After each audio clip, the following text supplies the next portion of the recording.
The Alex Wilson Community Garden was initiated as a memorial to the life and work of Alex Wilson, a landscape designer, writer, and community activist who died in 1993.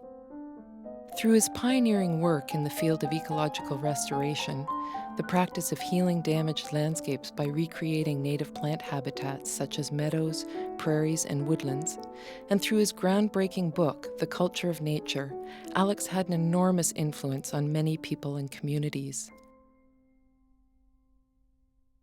Following his death, a group of volunteers decided that one of the most appropriate ways to honor Alex's memory would be to create a community garden in his name, a place where people could come together to grow food, tend native plant habitat gardens, and connect with nature in the city. Although the group originally attempted to purchase land on which Alex had started the Stafford Street Community Garden in his neighborhood, the land was sold to a developer. However, at the same time, fortuitously, we were contacted by two individuals who were interested in creating a community garden on a vacant lot they own next door to their live-work studio on Richmond Street. Diane Croteau and Richard Breau decided to donate their land in order to create a permanent community garden in Alex's name. Diane and Richard donated the property to the city with a conservation easement attached to the land title.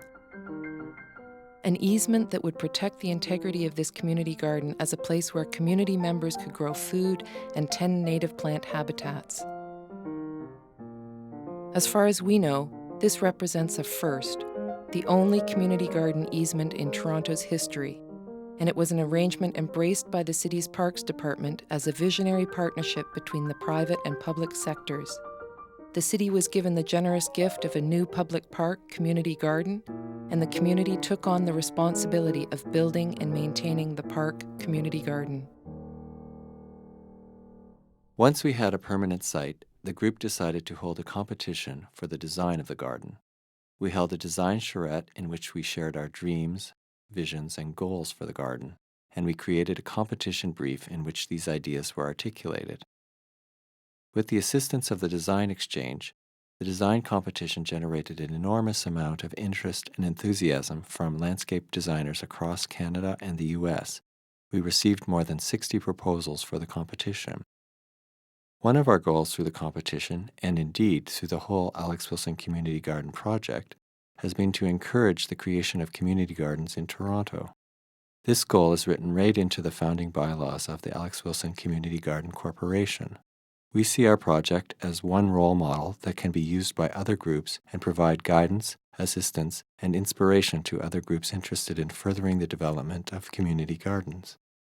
It was extremely gratifying to us that through the competition, more than 60 design teams were devoting their creative energies to thinking about community gardens, and we're certain that this has had ripple effects well beyond our particular garden. When all those design teams visited the garden site, pre-construction, we know that they were looking at the urban environment as a place of potential for greening. They were not seeing a vacant lot, but a place of vibrant social and natural interaction. Who knows how many of those design teams were inspired to devote their energies to other vacant lots in other places. When we saw the quality of those 60-plus proposals and models for the garden, we decided that yet another way to inspire more people to think about community gardens would be to hold an exhibition of all entries to the design competition.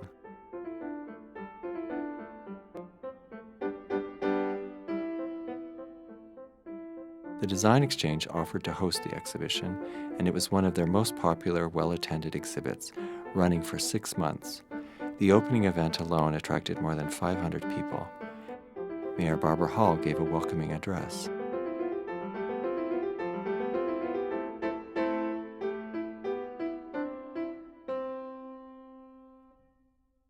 From those 60-plus entries to the competition, a jury of experts and technical advisors evaluated the proposals, met with 5 shortlisted teams, and chose the winning design, which was created by the Kent Ford Design Group. Once the design was chosen, the community group put out a tender soliciting construction bids. The community group was responsible for raising all the funds for building the garden and for overseeing the entire construction process. The city was a major contributor. Terry McGlade of Perennial Gardens was chosen as the contractor for the garden, and he and his crew did the major construction work, while community volunteers did most of the plantings, except for the large trees.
Finally, in June 1998, construction was complete, and we were ready for the grand opening of the garden. The winning design, by Kent Ford, John Holmes, and Catherine Dugmore, packs a lot of punch into this tiny space, a space of just 10.7 meters by 34 meters that has to cope with the constraints and challenges of the urban environment, limited sunlight, compromised soil, human impacts. The design tells a story of human settlement in the region, and it honors one of the central tenets of Alex Wilson's work, that only through active engagement with the earth, through doing things such as food growing and habitat restoration, will we be able to connect with the earth and begin the process of meaningfully healing damaged landscapes. Beginning at the south end of the garden, there is a planting of grasses that recreates the feeling of lakeshore dunes, a reference to the importance of Lake Ontario to the settlement of the city. Quite simply, Toronto exists where it does because of its position on the lake, and the grass planting honors this fact.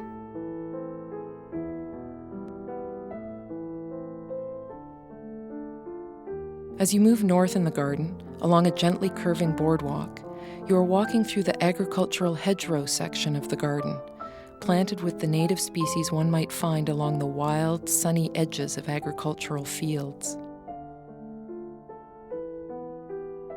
This section of the garden refers to the important role of agriculture to the history of southern Ontario, and it also refers to how these forgotten places, the edges of fields, can be productive places in their own right, places where shrubs produce edible berries for wildlife and humans, places where flowers bloom and provide nectar for insects and butterflies. The hedgerow represents a place of intersection, where wilderness meets cultivation.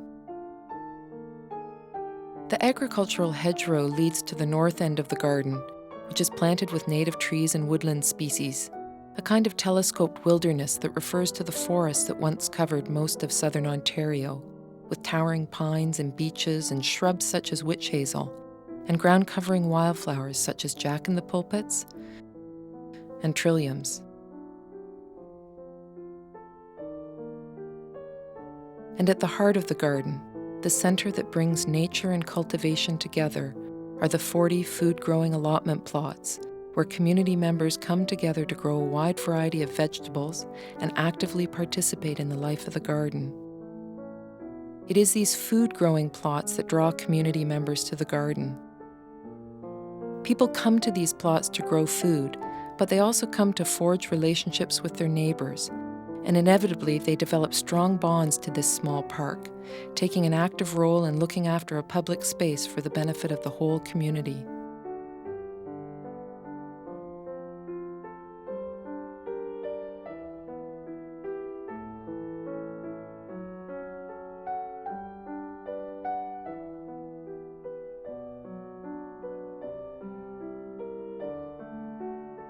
The community response to this garden was immediate and intensely positive.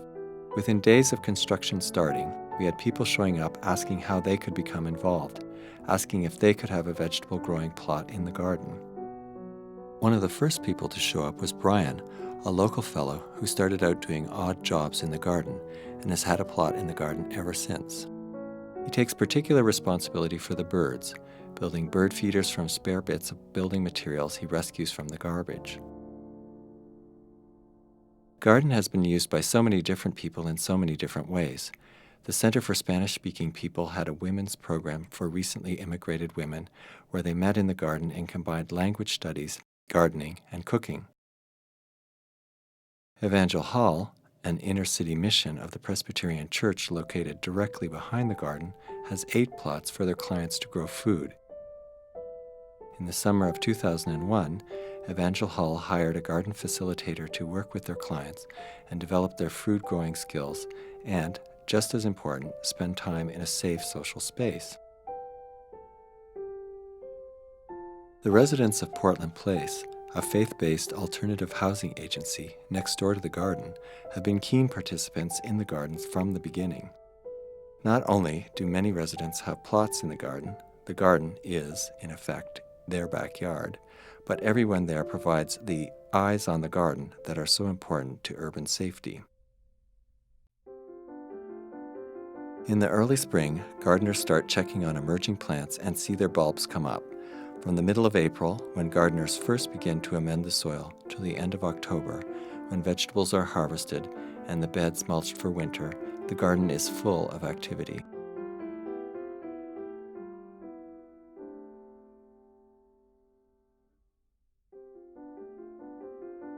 People love this place and find it an oasis of calm in the heart of the city.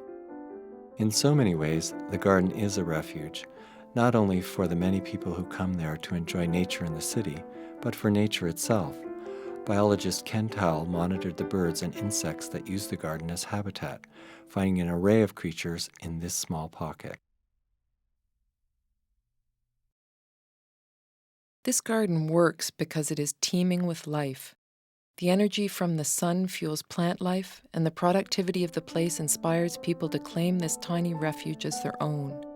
Whether it's the office worker who takes a shortcut from Queen Street down to King Street along the boardwalk, or the folks who bask in the afternoon sun on the stone benches, or the plot holder who stops by every morning to do a bit of weeding, or even the commuter driving along Richmond Street who is surprised to suddenly see the swaying grasses and a flowering hawthorn tree. Each person sees a place and contributes to a place that is unique and special in the life of the city, a place where people come together to nurture growth, to cultivate food, and to create a neighborhood jewel.